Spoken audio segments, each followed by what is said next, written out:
So this is our biggest table we built to date. And in this video, I'm going to show you our journey of how we got to this point and going into detail on how we built it, show you our techniques and methods so you can build the best table yourself. Let's go.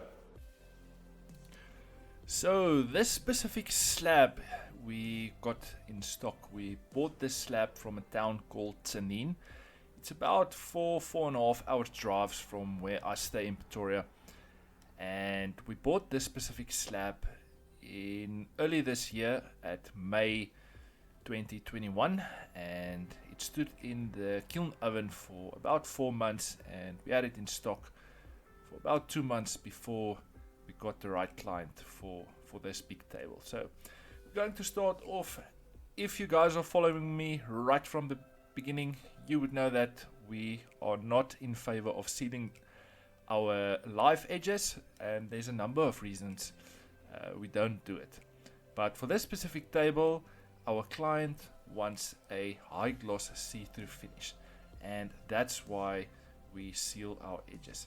And I just want to give you advice: if you guys are going this route, make sure you take a steel brush once your epoxy is dry, and you can just scuff up all your epoxy you sealed your edges with. Moving to the next step, I actually made a video on how to calculate epoxy. I am going to leave a link now if you want to go and check it out. I'm explaining every single thing, going into detail, everything you need to know on how to calculate epoxy.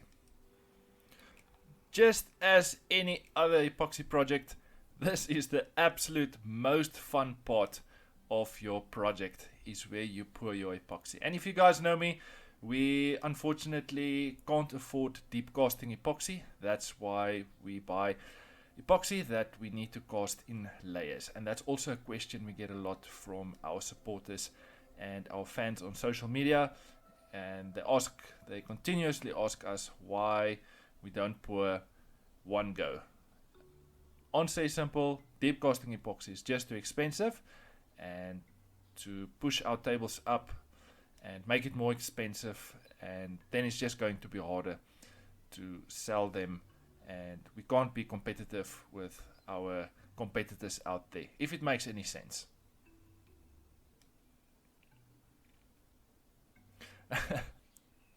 And as you can see, I'm standing in my flops and my jogging pants. This is because this was around about 9 o'clock at night when it was a little bit cooler, because in South Africa now it's really hot during the day, and to cast epoxy during a hot day is not a good idea. So this is the part where I actually skipped a few parts. Once your epoxy is dry, you need to put your table on a CNC machine to make it flat on top and at the bottom. So this part we obviously didn't record, so the table is back in our shop, and you can see I'm starting straight away with my Festool Rotex machine, getting all the CNC marks off. And the Rotex is the perfect tool to remove your CNC marks. So getting our slab back from the CNC supplier, it took us a total of 10 people transporting the table to the CNC supplier, transporting it back. So yes, I estimate this table is around about half a ton, 500 kilograms. Yes, it's a beast. But anyway, getting it back from our CNC supplier, we put our Festool Rotex machine with the 80 grit to remove all the lines the CNC machine made. So basically what I'm going to do now is, this is the bottom side of the table. Now there's obviously a lot of small imperfections, cracks and holes we need to fill. Now how we done it before is we would typically use the same color epoxy, and we would only fill the crack, meaning that 50% of the time when you're going to sand that little bit of epoxy away, the epoxy leaves a small stain on the wood. Now what we've done after that is we would use clear epoxy. Now that worked, but it wasn't perfect. So our new method, and I actually made a video recently on it, going into much more detail on this specific topic. I'll leave a link now if you want to go and check it out. But the way we do it now is we would cover our complete surface with epoxy. It basically means that we stain the whole wood on the underside and on the top side, and then obviously when it's dry we will come and sand it down. But as we cover the complete surface with epoxy, at the same time we cover all the small cracks and all the small imperfections and holes. So that's the method we recently use, and it's been working perfectly for us.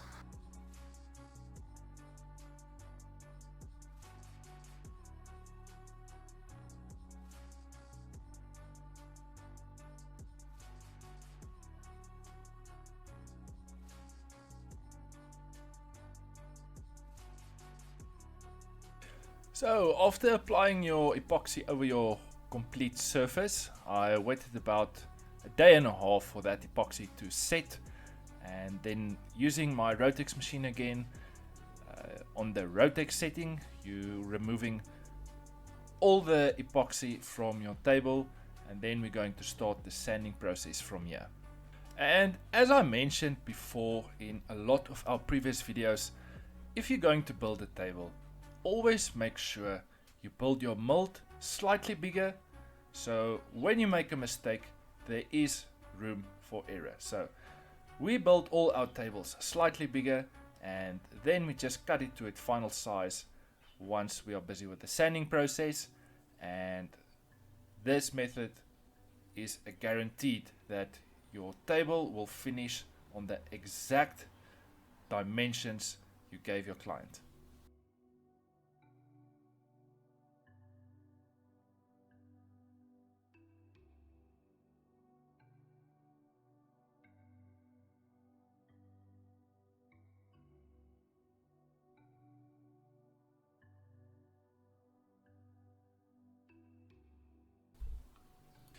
So just giving my table a 45-degree chamfer right around on top and at the bottom, and we would normally sand to around about 320 grit before we continue sanding. Then from 320 grit we will router our table, and then we will continue sanding from there on forward.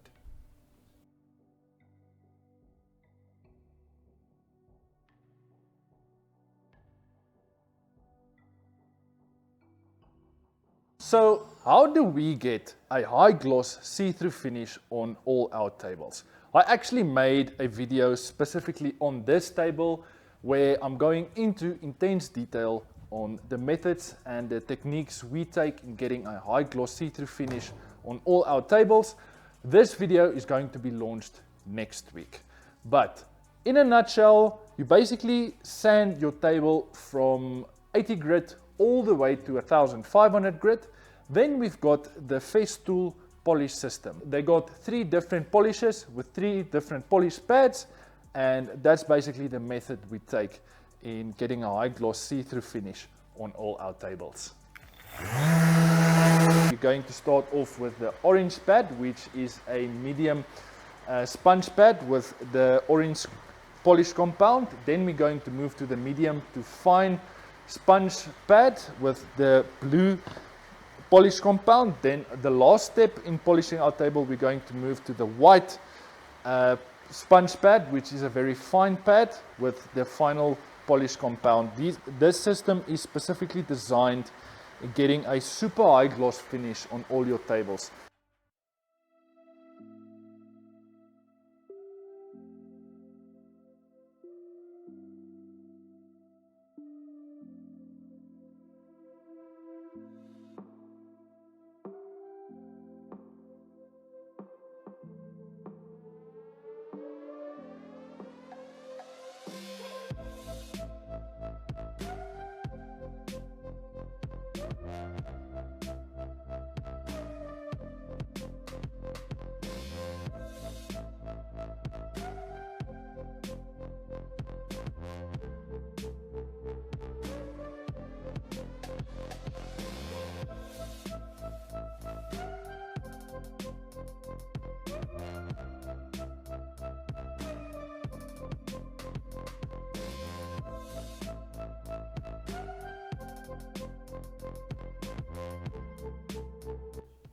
So the video I made on how to get a high gloss finish and the techniques and methods we are using, I made a video, like I said, that's going to be launched next week, where I'm going into detail, like intense detail, on every single step you need to take to get a mirror type finish on all your tables. So make sure you like this video, subscribe to our channel, and hit the ring bell button so you don't miss out. And that's how you polish a table. Now the last thing that's left is to oil our table, and we will use Otis oil, super duper, and after super duper we will use the standard Otis oil. So before I show you the final product, make sure you support us by liking this video, subscribing to our channel. That's honestly just helping us to produce more content. Also make sure you follow me on our social media platforms, Facebook and Instagram. We are also currently busy with our website, and most important, I'm currently busy with a document going into full detail on how to build these tables. I know I'm saying this for the last 2-3 months. We are literally just waiting for our website. We've got some final touches where I will be posting this document for you to download, where we're going into detail on how to build these tables. You can literally download this document and start the epoxy company the next day.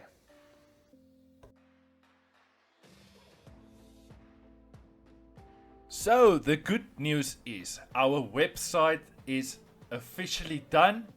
It's live, and I am going to leave a link now down in the description where you can find this absolute monster of a document that I've been writing for the last 6 to 8 months, going into intense detail on how we build all our tables. You can literally download this document, read through it, study it, and you can start an epoxy table manufacturing company the next day. So link down in the description. Go and support us. Thanks guys. Hope you guys enjoy the final product, and I'll see you next week with another super cool video.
Welcome to this online epoxy masterclass. Moisture content. You hit right into the core wood species to remove the bark with an aggressive steel wire brush. Table design, slab preparation, building process, epoxy mold. Release agent wax, calculate epoxy. 7, 8, so we got 16 points. Mixing epoxy, color consistency. Whether to seal your live edges or not. Pouring epoxy. Sanding between layers, sanding grooves inside your epoxy. Dealing with bubbles. Maximum depth, curing time. Removing the table from your mold. Our local CNC supplier. Start sanding, cutting your table to size and edge. Filling the cracks and holes. Smoky finish, high gloss see-through finish. Wood surface finishing, tabletop supports. To drill into our wooden section. Our online epoxy masterclass is finally here. It's 4 hours of masterclass where I'm going into detail on how we build all our epoxy tables. Where I'm going to teach you from start to finish how to build a epoxy table successfully. I'm going to show you all our methods and techniques we take in our everyday business building epoxy tables successfully. Down in the description of this video, you're going to find the details on how to purchase this masterclass. You don't want to miss this one.